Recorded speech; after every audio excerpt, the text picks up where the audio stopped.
회사는 하고 댕기나.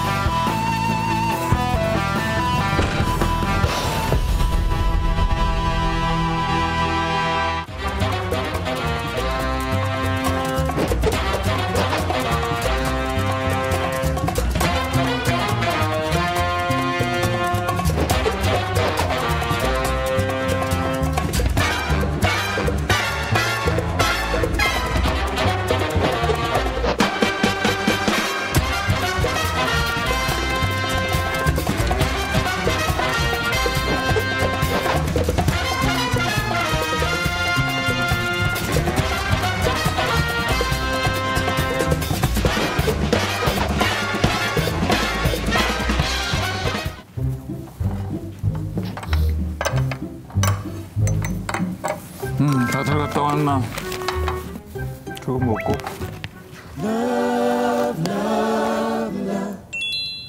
와.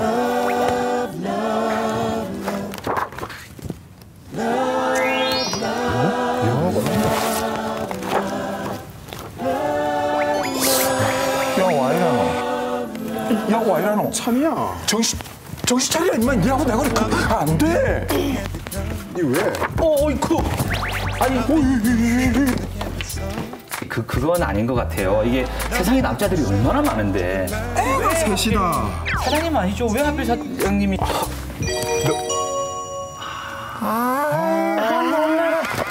아니 이게 그게 사장님. 사랑합니다. 야, 동이라노. 혼자 걸려. 라인다. 좀 살자.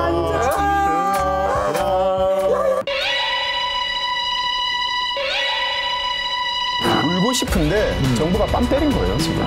핑계를 전부 지금 최저임금으로 돌리고 있다. 이 문제가 우리 부산으로 왔을 경우에는 이게 더 심각하지 않아?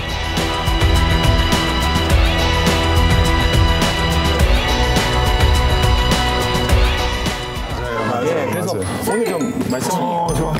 자, 짜잔. 잠깐만, 내가 갖고 갈. 820원인데요? 먹고? 작년 최저시급 7,530원, 올해 최저시급 8,350원.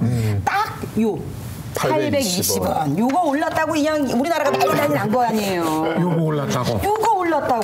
이거 큰 돈이에요. 네, 그래서 요 820원이 오늘 우리 수요 반점 시사 주제에 딱 맞는 배달 재료라 제가 가져왔습니다. 초에서 가장 핫한 재료를 들고 왔네. 자, 제대로 한번 요리를 한번 해봅시다. 주방장님들 저기 혹시 최저시급 인상에 대해서 시민들이 어떤 생각을 갖고 있는지 들어본 적 있으세요? 나는 많이 물어봐요, 학생들한테. 학생들한테만 물어보죠. 다른 시민들한테 물어본 적 있어요? 앉아서 공부만 하잖아요. 발로 뛰지 않잖아요. 찬희 씨가 뭐 해오셨네. 그냥 봅시다. 네. 그 소리를 뭔가 특종이라도 낚은 것 같아요. 제가 시민들을 직접 만나봤습니다. 궁금합니다. 아, 잘 춘다. 깜짝 놀랐네요. 저렇게 잘 추는지 몰랐네. 저거 유명한 토끼춤 아닙니까? 토끼춤. 비둘기가 그냥 간다. 지금 저는 시민 여러분과 함께 퀴즈쇼 한 판 하기 위해서 부산역에 나와 있습니다. 이름하여 빽빽빽 퀴즈 온 더 블럭. 자, 오늘의 주제 최저임금입니다. 여러분, 최저임금 얼마나 알고 계세요?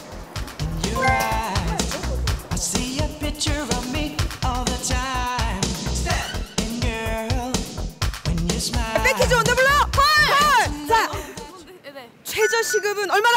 8,350원! 대박! 최저임금 이게 얼마인지 혹시 아세요? 최저임금은 내가 돈 많은 정도 미만 정도 알고 있어. 돈 만 원 미만. 예. 정확히 얼마다? 자, 그거는 잘 모르겠고. 정확히 얼마인지 모르겠어요. 제가 힌트 하나 드릴까요? 8,000원보다 많아요. 그래 한 9,000원 되겠네. 7,500원? 7,500원? 네. 주휴 수당이라고 들어봤어요? 네.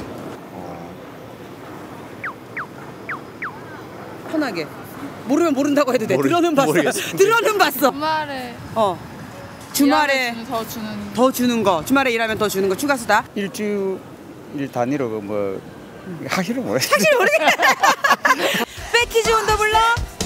헐, 고마워. 자영업자들이 어려움을 겪는 거가 뭐 최저임금의 인상 때문이라고 생각하십니까? 왜냐면 저희 신랑이 자영업자라 가지고 많이 힘들어하긴 하더라고요. 저는 겪는다고는 생각해요. 올라가면 그만큼 나가는 돈이 많으니까. 최저임금의 영향도 있겠지만 제가 보기에는 어떤 이 전반적으로 이 경기 침체 영향이 좀 있지 않을까요? 예. 음식점에서 최저임금이 올라서 가게가 망한다. 그거는 이미 망할 가게였다고 생각해요. 오히려 임대료 같은 그런 건물주들의 돈이 드는 게 그런 것들의 부담이 좀 더 줄어들면 오히려 더 안정적일 거라고 생각해요. 혹시 지금 아르바이트 하고 있는데 최저시급 인상되고 나서 사장님이 좀 힘들어하신다거나 이런 모습은 본 적 있어요? 제가 일하는 곳에서는 그런 모습은 본 적은 없어요. 장사 잘 되는 곳에 있죠? 네, 맞아요. 최저임금 2010년까지 이제 10,000원 올리는 거에 대해서 그러면 찬성 반대? 그런 게 업주 입장에서는 좀 반대긴 한데 이렇게 제가 여태까지 직업이 있다가 이제 결혼을 한 상태였기 때문에 그런 입장에서는 또 찬성이고 좀 그래요, 솔직히. 뉴스나 신문에서 자꾸 최저임금 해가지고 물어봤는데 시민분들도 잘 모르시네. 중요한 건 저도 잘 몰라요. 주방장님, 최저임금이 도대체 뭐예요? 네. 세대별로요. 네. 각각 이 최저임금 인상에 대해서 알고 있는 부분도 그리고 느끼는 바도 좀 조금씩은 달랐거든요. 네. 그런데 공통적인 거는 이 최저임금 인상이 우리 자영업자들을 힘들게 한다. 이 부분에 대해서는 모두 공감하시더라고요. 네. 맞습니다. 식당을 가도 미용실을 가도 이렇게 자영업자들 만나봐도 다 죽겠다고 울상들이고 예, 곡소리가 지금 나오고 있습니다. 우리가 보면 사실은 자영업 비율이 높아요. 그렇죠. 그게 이제 전 세계 한 6위권 정도인데 네네. 이게 보면 이제 퇴직을 하고 나셔서 특별히 할 일이 없다 보니까 맞아요. 보통 이제 창업의 길로 그렇죠. 많이 넘어가거든요. 퇴직금 몽땅 모아가고 그렇죠. 그냥 때려붙죠. 대부분 기술 기반의 창업을 하는 게 아니에요. 그렇지 않죠. 대부분 이제 음식점이나 그런 업종들을 많이 들어가시는 거예요. 그래서 이 모든 것들이 생계형 창업이라는 거죠. 그렇죠. 나이 들어가고 새로운 기술을 배운 것도 아니고 퇴직금 남은 거 그거 가지고 뭔가 창업을 하려다 보니까 그 창업 품목이라 그럴까 이런 업종들이 제한적일 수밖에 없어요. 맞습니다. 그죠? 예. 제 주변에도 은퇴하면 창업한다는 분들도 진짜 많으시거든요. 그런데 저도 뭐 생각하고 있어요. 제가 언제까지 사장님 밑에서 또 일하고 우리 사장님 월급쟁이로 살 거예요? 근데 그건 찬희 씨가 왜들 이래? 내가 언제까지 그래야 돼요? 최저임금이나 올리세요. 보장하세요, 당장. 내가 이거 준다니까. 그 찬희 씨가 좀 잘 생각해 보셔야 될 게 이게 창업이 만만하지는 않잖아요. 대부분 뭐냐면 어쩔 수 없이 그러니까 강제적으로 이 자영업을 선택한 사람들이 훨씬 많다는 겁니다. 몇몇 대기업들이 이렇게 이제 한국 경제를 움직이는 이런 상황에서는요. 이게 참 모순이에요. 그렇죠. 근데 이 대기업들이 최근에 어디다가 투자를 하고 있냐면 굉장히 기술 집약적인 이런 쪽으로 주력 분야를 바꾸고 있습니다. 네네. 그럼 여기는 일자리도 안 늘어나고 오히려 줄어들 가능성이 더 많죠. 근데 이런 와중에서 그러면 우리 공공부문에는 또 일자리가 있느냐? 그것도 없어요. 우리가 유럽하고 비교해 보면 공공부문 일자리도 부족한 형편이거든요. 그러면 청년들은 열심히 취업 준비하다가 더 이상은 못 버티겠다. 그러면 다른 길이 없으니까 창업하고. 내가 공부머리가 있다. 내가 왕년에 공부 좀 했다. 그러면 이제 공인중개사 시험 치는 거예요. 오, 진짜 많아요, 주변에. 진짜 많이. 네. 시청자분들 중에서 어머님들 특히 우리 애들이 밥 해주니까 맛있다 그러면 혹하지 마세요. 우리 딸 맛있다. 그러니까 맛있다 그러면 이제 식당 창업해. 나 생각하고 있었어요. 내가 우리 숙모가 혼밥집 나는. 콩국수를 해줬는데 내가 맛있다 했거든요. 서면에다가 콩국수 해가지고 손님이 안 와요. 소자문으로 당신도 창업할 수 있다 뭐 이런 광고들이 하도 많이 이렇게 오르고 그러니까 다른 분들이 이 창업을 갖다 너무 쉽게 생각하시는 것 같아요. 맞아요. 하고 창업 비용도 들어갈 테고 그런데 또 일하는 고용인도 또 써야 되고 이러니까 맞아요. 고용주로서 이 최저임금 인상은 진짜 힘들게 그분들을 힘들게 하는 원인이 될 수도 있겠네요. 당연히 맞죠. 왜냐하면 통계를 보면 10개 새로 열잖아요. 그럼 9개가 망하는 거예요. 그래서 지금 최저임금 인상 급속도로 빨리 가자 그러잖아요. 그럼 불난집에 부치질을 하는 거예요. 그 수도권이건 부산이건 중심 상권 가보세요. 우리 지난주에 신도시 가봤잖아. 임대. 그래. 봤잖아 임대. 자영업이라는 말 자체가 혼자서 영업한다는 뜻이거든요. 실제로 전국 기준으로 보면 한 3분의 2? 근데 부산이 조금 더 높습니다. 아주 보수적으로 잡아도 한 70% 정도 이상이 혼자서 영업하시는 분들이에요. 아, 진짜요? 예, 그러면 최저임금이 뭐 어떻게 됐든 간에 임금을 줄 종업원이 없는데 무슨 최저임금 때문에 망했다는 겁니까? 그러니까 이게 일단 논리적으로 좀 안 맞고요. 모든 걸 최저임금 탓으로 돌리는 게 이게 이제 뭔가 이렇게 최저임금에 대한 좀 정치적 의도라거나 여론을 호도하는 게 있다라는 거예요.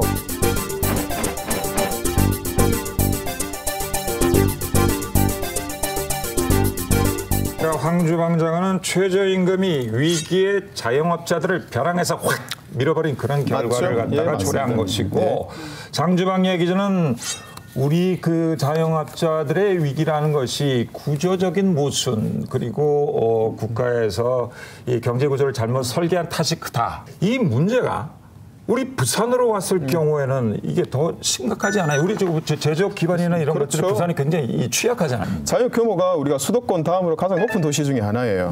문제는 이 폐업하는 개인 사업자들도 수도권 다음으로 가장 높다는 거예요. 5년 못 버티고 장사 접는 사람들이 많아요. 5년이 뭐예요? 6개월도 3년. 예, 요새는 그 사실은 임대료 상승 같은 문제 이런 게 훨씬 더 저는 자영업자들한테 치명적인 타격이 된다라고 봅니다. 네, 동의합니다. 예. 왜냐하면은 우리가 통상 이제 사업할 때 가장 돈이 많이 드는 비용이 인건비, 임대료, 재료비 이렇게 세 가지를 들어요. 제가 지난주인가 재밌게 본 기사가 있었어요. 그 연예인 홍석천 씨가 가게 2개를 정리를 했죠. 근데 이거를 이제 여러 언론들이 이 최저임금 여파 때문에 문 닫았다. 그러니까 당사자인 홍석천 씨가 바로 반박했죠. 내가 인터뷰하면서 기자한테 최저임금 때문에 아니다. 그렇게 쓰면 안 된다라고까지 얘기했는데 그렇게 기사가 나갔다라는 거거든요. 이분은 사실 임대료 상승을 제일 높은 이유로 꼽고 있더라고요. 무슨 얘기냐면 건물주들이 자영업자들한테 쥐어짤 만큼 쥐어짠단 말이에요, 임대료를. 그렇죠. 그리고 그 임대료를 많이 내야 되는 게 부담이 되는 이 업주들은 또 종업원들 인건비를 또 깎아요.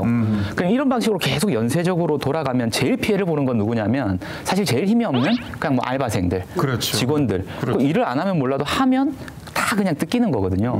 진짜 헷갈린다. 네네. 근데 우리 금방 홍서천 씨 이야기를 했지만 기사 내용이나 상황을 잘 보면요. 사실은 고용 문제도 있어요. 이 최저임금 문제도. 그런데 우리가 여러 가지 요인 중에서 이게 가장 크다, 이게 가장 적다. 그렇게 지금 논할 수 있는 상황이 아니에요. 이거는 제 말이 그래서 업종별로 사람별로 다 다르다는 거죠. 그래서 최저임금만 알겠어요. 공격하는 게 안 된다라는 거예요. 예. 제가 그래서 두 분도 이렇게 싸우지 말라고 저도 실제 자영업자들을 만나고 왔거든요.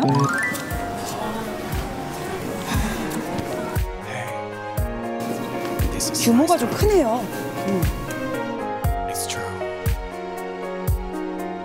작은 규모의 슈퍼를 하다 보면 이게 대기업한테 밀리는 그런 데서 오는 뭐 괴리감도 있으실 것 같아요. 처음 할 때만 하더라도 인근에 편의점이 1개밖에 없었는데 지금은 옆에 앞에 이렇게 또 생기다 보니까 가다 경쟁으로 인해서 단순히 뭐 인건비 최저임금이 오른다고 해서 막 이게 막 이것만으로 부담이 된다는 게 아니라 여러 가지 이런 복합적으로 저에게 이제 많은 힘든 게 있는 상황에서 그냥 단순히 힘든 정도를 넘어서 더 크게 받아들여지는 그런 상황인 것 같습니다.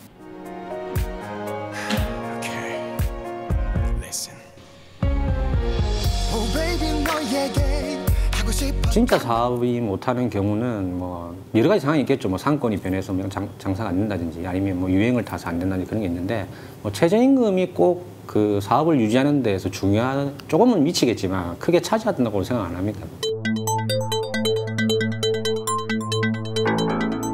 예전에는 뭐 아르바이트 면접은 그냥 웬만하면 다 채용하고 그랬는데 요즘은 그 아르바이트를 뽑고 올려놓으면 친구들이 연락이 많이 오니까 날짜를 잡아가지고 최소한 5-6명 정도 면접을 보고 그중에서 제가 이제 심도 있게 골라서 쓸 수 있는 그런 또 좋은 점도 있어요. 또 경쟁력이 있죠. 아무래도 그래 되면 친구들이. 최저임금 때문만은 아니다라는 것이고 오히려 뭐 종업원들의 경쟁력도 높아지고 뭐 다양한 순기능들도 있다라는 것을 이미 상인들이 얘기하고 있고요.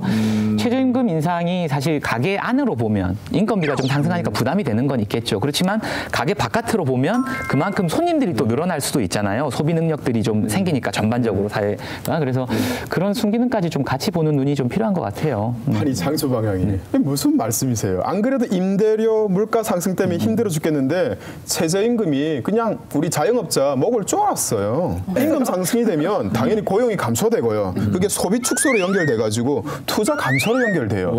이런 사이클을 가져가거든요. 그럼 이게 뭐냐면 이 최저임금 자체가 준비가 덜 된 대형 정책이었던 거예요. 그래서 최저임금 자체를 저는 바꿔보고 싶어요. 어떻게 최저임금으로 최저임금으로 그렇죠. 최저임금을 왜 우리가 그런 이야기를 해야 되는 거죠? 최저임금이 되면 더 높아집니다. 지금보다 10,000원은 최저기라고 하는 게 있지만 최저는 훨씬 더 우리가 한 달을 살려면 돈이 어느 정도 필요하다라고 하는 그 수준이 있겠죠. 그렇죠. 근데 그마저도 안 될 때 이거 이하로는 주지 말라는 게 최저임금 아닙니까? 그러면 사실 저는 최저임금 하는 거 전 찬성입니다. 최저임금보다 더 높아질 수도 있다. 더 높아질 수 있죠. 네. 근데 장사가 잘 되고 뭐 임금제를 여력이 되면 문제가 안 돼요. 네. 그런데 이렇게까지 임금 인상이 문제가 되는 데는 뭔가 또 다른 문제가 있어요. 그렇죠. 근원적인 문제가 있지 않을까 싶은데. 우리나라가 이제 2016년 박근혜 정부 때부터 가계의 절반 정도가 이제 소득이 후퇴하고 있어요. 그래요? 이게 다 이제 제조업 위기에서 오는 거거든요. 우리나라가 제조업, 특히 우리 부산이 제조업에 대해서 의존도가 가장 높습니다. 그러니까 제조업이 어려워지다 보니까 공장들이 문을 닫고 공장 문 닫으면 어떻게 됩니까? 주변 상권 다 죽는 거죠. 이 악순환이 우리 부산에는 더 심각한 이제 상황으로 초래될 수 있다는 거죠. 저는 최저임금 인상 동의해요. 그럼 이 정도 속도로 저는 반대해요. 왜냐하면 또 이야기하시는 분들이 두 자릿수 최저임금 인상했는데도 불구하고 고용률 전혀 문제 없었다고 하는 시점이 두 번이 있었어요. 아, 그래요? 언제였냐면 2002년하고 2006년이었습니다. 그때 당시에 경제 성장률은 7% 4%였어요. 지금 어떻습니까? 3% 미만으로 떨어졌거든요. 그렇죠. 2.7%예요. 2.7%는 그냥 정체된 거예요. 경제 성장률이 정체된다는 얘기는 다른 측면에서 보면 경제가 이제 어느 정도 성숙한 단계로 왔다라는 거예요. 대체로 선진국들 보면 2, 3%를 잘 못 넘깁니다. 그러면 이 정도의 수준에 이제 우리나라가 왔다면 그러면 임금 수준이나 노동자들의 어떤 처우나 삶의 질은 어느 정도 돼야 될까요? 이 지점을 관과했다. 그렇죠. 이 지점을 생각하는 게 지금 최저임금 제도를 왜 사회적으로 합의하려고 하는가의 핵심입니다, 사실은. 국민들이 살아갈 수 있는 기본 베이스를 만들고 가야 되는 게 아니라고 보는 게 뭐냐면 부산이 우리나라 전반적으로 서비스 제조산업 비중이 높아요. 거기서 부가가치 높은 제조산업이 별로 없어요. 대기업 주도 형태의 산업정제 정책을 이끌어왔기 때문에 매우 허약해요. 실제로 우리 부산이 제조업 생산지수가 전국 대도시 중에서 매우 낮은 편이에요. 그리고 작년에 수출도 불경에서 부산이 유일하게 감소한 지역이거든요. 우리 부산만 수출이 감소했다. 그럼 이런 상황에서 임금까지 올리면 어떻게 된다는 거죠?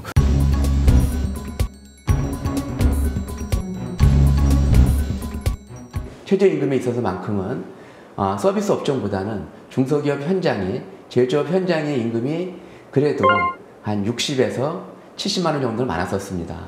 그런데 최저임금이 인상되다 보니까 근무 환경도 안 좋은 데다가 또 최저임금의 급여의 차이도 상대적으로 줄어들다 보니까 우리 중소기업 입장에서는 젊은 사람들을 고용할 수 있는 그런 부분에 대한 어려움이 더 가중됐죠. 우리 부산에 있는 소상공인들, 소기업들, 중소기업들이 어려움을 겪게 되는 그런 상황에 직면하게 된 것 같습니다. 그러니까 이렇게 어려운 상황에서도 지금까지 버티셨는데 지금 당장 임금을 줄 수 없어서 문을 닫아야 된다. 그러면은 이거 지금 최저임금 올리면 안 되는 거잖아요. 왜냐하면 공장이 문을 닫으면 그 일대 상권이 다 망하잖아요. 그렇죠. 왜냐하면 외국인 노동자들한테 그동안 그 적은 임금 주면서 이렇게 사업을 했던 그 업체들은 대체로 좀 그러니까 영세업자들 영세한 업체들이 많죠. 근데 이게 경쟁력이 없다 보니까 그 낮은 임금으로 겨우 버텼던 이런 업체들이 꽤 많고요. 그렇죠. 그다음에 또 하나는 뭐냐면 우리 앞에 두 가지 숙제가 있는 겁니다. 하나는 그런 업체들이 스스로 경쟁력을 좀 갖추어 가지고 임금을 제대로 주면서도 뭔가 경쟁력을 갖출 수 있도록 하는 게 하나 있고요. 두 번째는 뭐냐면 원청과 하도급 업체 또 이 연쇄적으로 물려있는 여기에서 불공정한 거래가 일어나지 않도록 예를 들자면 공정거래위원회라거나 이런 데서 제대로 시장 질서를 유지하고 관리할 수 있는 그런 장치들을 마련을 해가지고 이런 방식으로 이제 계속 나아가는 게 맞지 이걸 뭐 최저임금을 어떻게 해가지고 뭐 중내 사내 외국인 노동자가 이런 문제는 아니라는 거예요. 설마 정부가 외국인 노동자도 쓰고 막 살려고 발버둥 치는 영세업체들한테 야 너희들 망해 이러면서 뭐 최저임금을 인상했겠습니까? 그럴 리는 없잖아요. 거기에 따라서 또 이제 연착륙할 수 있도록 좀 완충 장치로 여러 가지 또 제도적 지원도 하고 있거든요. 직원들 임금 올라가는 거 걱정하지 마. 정부에서 다 도와줄게. 여기까지는 좋습니다. 네네. 그런데 그 자금이 어디서 나오느냐 말이죠. 그렇죠. 우리 세금에서 나오잖아요. 그렇죠. 이게 이제 소위 말하는 엄발의 오줌 누기예요. 왜냐하면 이제 영세 상인이나 기업자한테 최저임금 감당할 수 없으니까 환경을 좀 만들어주는 최저임금 지키고 그 땜질식으로 지원금 주겠다는 거거든요. 그런다고 해서 서민들 살림살이가 좋아지겠습니까? 이번 정권은 문제가 생기면 단기 처방으로 무조건 현금 지원하겠다는 거예요. 경쟁력이 없는 기업 계속 말씀하셨잖아요. 그럼 퇴출해야 되는 거예요. 근데 계속 여지를 남겨서 목숨줄을 이어가냐는 거죠. 아니 경쟁력 없는 기업을 퇴출하는 것도 쉬운 문제가 아니에요. 아니에요. 지금 자영업자들이 말이 자영업자고 사장님이지 다 자기 착취하는 구조거든요. 종업원 없이 자기가 그냥 두세 사람 몫을 하면서 그렇죠. 한 사람 인건비도 못 갖고 가잖아요.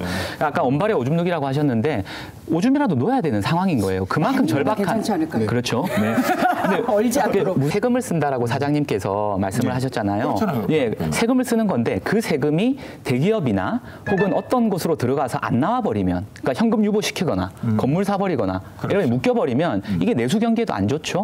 그런데 생각해 보십시오. 최저임금 받는 분들이 연봉 1억 2억 받는 분들이 아니에요. 투자하거나 그러지 예, 않죠. 그러면 이분들은 월급을 받으면은요 그렇죠. 집에 가면서 뭐라도 사고 삼겹살 사 먹고 다시 다 토해내고 시장에 돈이 나오는 거지.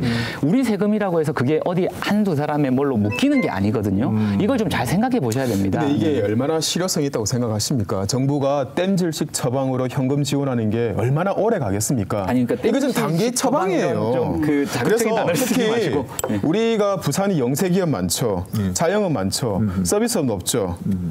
여기에서 우리가 문제가 있다고 보는 거예요. 그 제가 부탁을 하는 거는 최저임금 인상 찬성합니다. 내년에 많은 가는 것도 찬성을 합니다. 하지만 지역별 업종별로 좀 차등을 두자는 거예요. 아니, 우리가 명심해야 될 게 뭐냐면 최저임금 누가 줍니까? 국가가 줍니까? 기업이 줘요. 상태가 주는 거죠. 네. 그렇죠. 최저임금이 이게 복지입니까? 이거 임금이에요. 이거는 임금 주는 거예요. 최저임금을 고용주가 주는 것이긴 하지만 이것은 뭐냐면 사회적 합의라고 하는 시대 정신이 여기에 담겨 있는 겁니다. 이거 굉장히 중요한 문제거든요.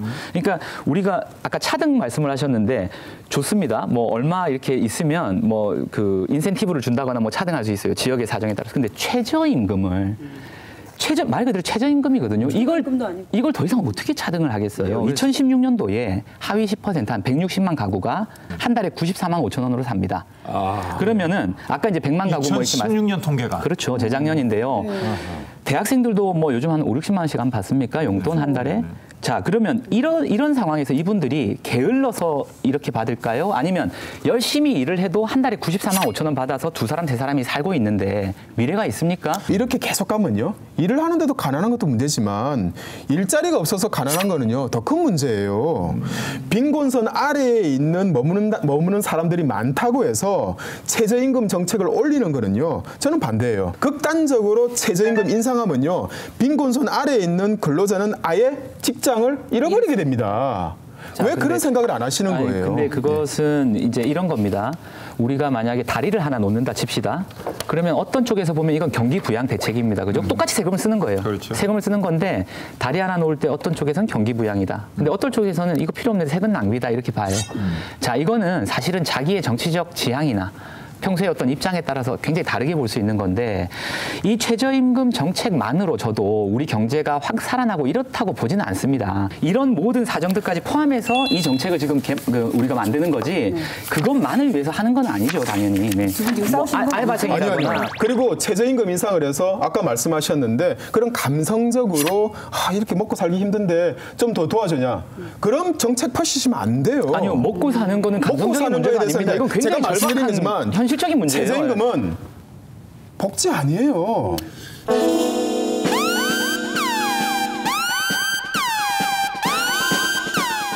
자, 그 의견에도 공감을 하는데 중요한 거는 몇십만이 됐든 그들 또한 우리 국민이라는 사실입니다. 그분들이 생계의 위협을 받으면서 살아가는 구조는 절대 건강한 사회가 못 되기 때문에 우리 모두 같이 고민을 해야 되기 때문에. 알겠어요.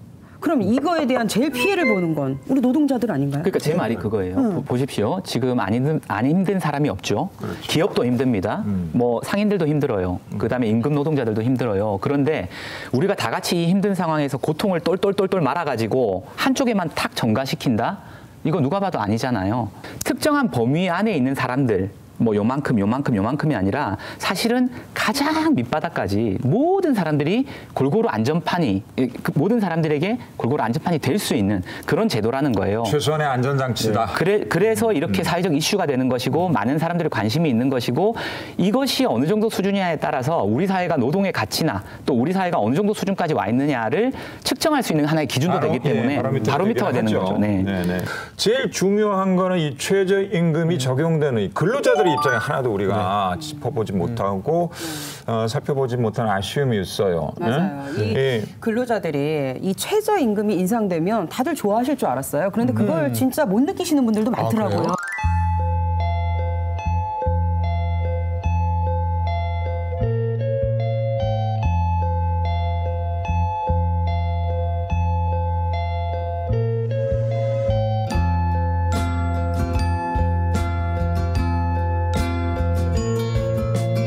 저는 강한대교에서 근무하고 있는 요금징수원으로 근무하고 있는 지금까지 만 4년 근무했습니다. 지금 이번에 해수한테 섭외하려고 있다. 근무시에 들어갈 때 제일 위험하다는 생각을 제일 많이 합니다. 손을 들고 한참을 서 있을 때도 있고요. 한참을 이렇게 서 있어가지고 어쩌다 다행히 어떤 분이 서주시면 다행히 지나가기도 있고요. 조금 차가 멀리 떨어져 보인다 싶으면 뛰는 거죠. 그냥 뛰는 거죠. 아무래도 위험하잖아요. 차들이 세세가 그렇죠. 예.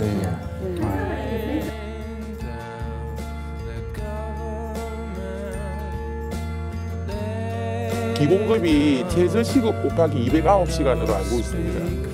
2015년도에 용역이 왔을 때 150만 원대의 월급을 받았습니다. 근데 지금 2018년도에 여전히 160만 원대의 월급을 받고 있는데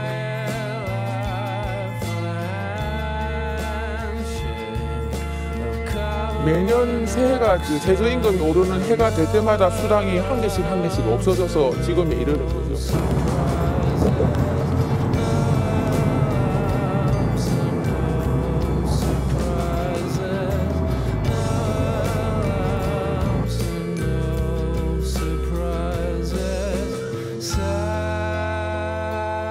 최저시급이 올라서 정확하게 그 혜택을 받는 사람은 어떤 사람일까가 좀 궁금해요.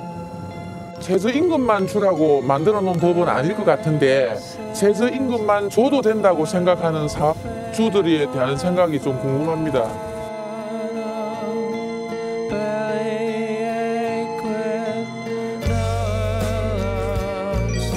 이게 최저임금 인상되면 모든 일하시는 분들이 즐거울 줄 알았어요. 그런데 막상 가서 들어보니까 최저임금은 올라도 내 월급에는 차이가 없는 거예요. 너무 그러니까 씁쓸해요. 옛날에 왜 그 열 포졸이 한 도둑 못 막는다 이런 말 있잖아요. 그렇죠. 마찬가지로 국가가 아무리 이제 좋은 정책을 해도요. 이걸 또 꼼수를 쓰려면 얼마든지 쓰죠. 저도 사실은 사업을 하고 있지만 대체로 사업하시는 분들은 다 아마 동의하실 텐데 직원들 급여는 기본 급여는 최소 수준으로 맞추라고 조언들을 많이 하십니다. 세무를 보시는 분들이.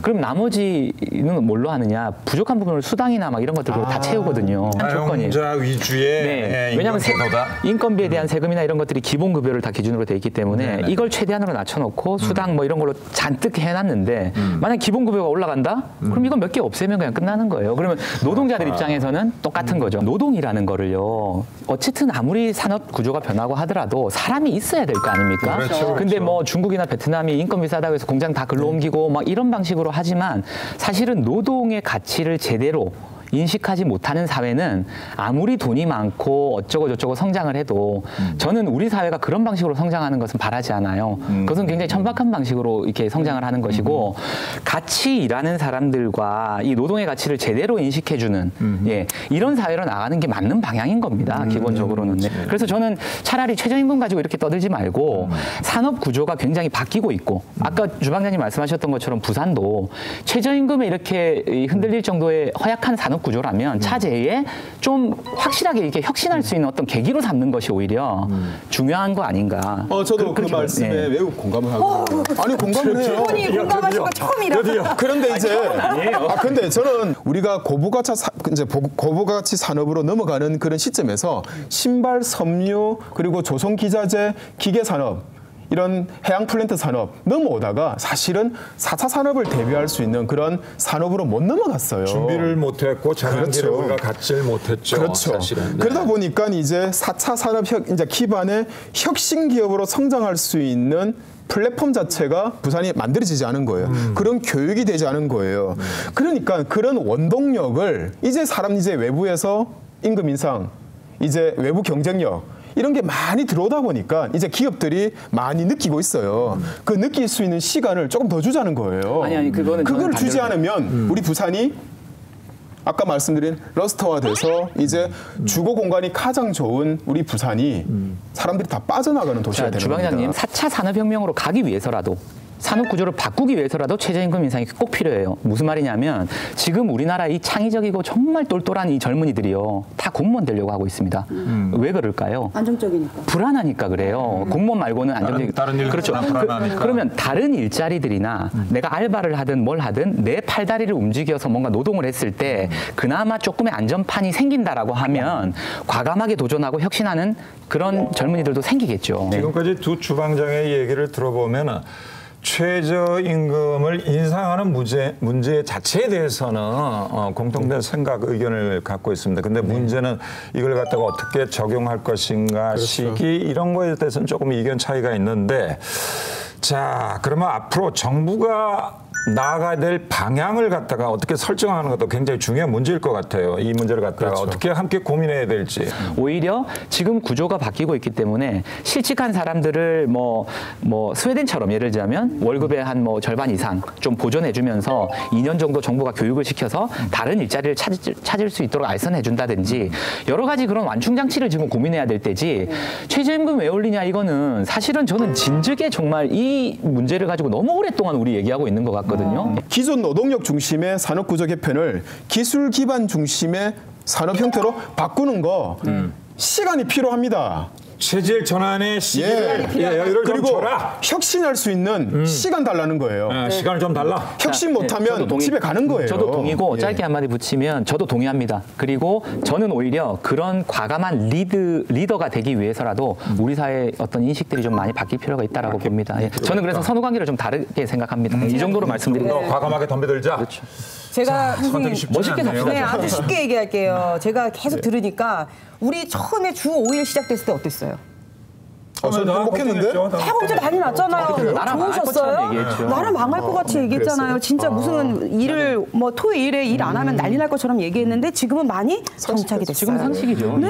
20년 만에. 그럼요. 그거랑 똑같을 것 같아요. 제 생각엔 최저임금도. 그렇습니다. 이런 문제가 있을 때마다 갑론을박하고 여러 가지 걱정과 기후들이 굉장히 많았습니다만 우리 국민들 결국에는 하나로 뭉쳐서 이런 어려운 난제들 다 풀어내고 극복해냈습니다. 이렇게 어려울 때 우리 같이 편 가르지 말고 머리 모아서 같이 고민합시다.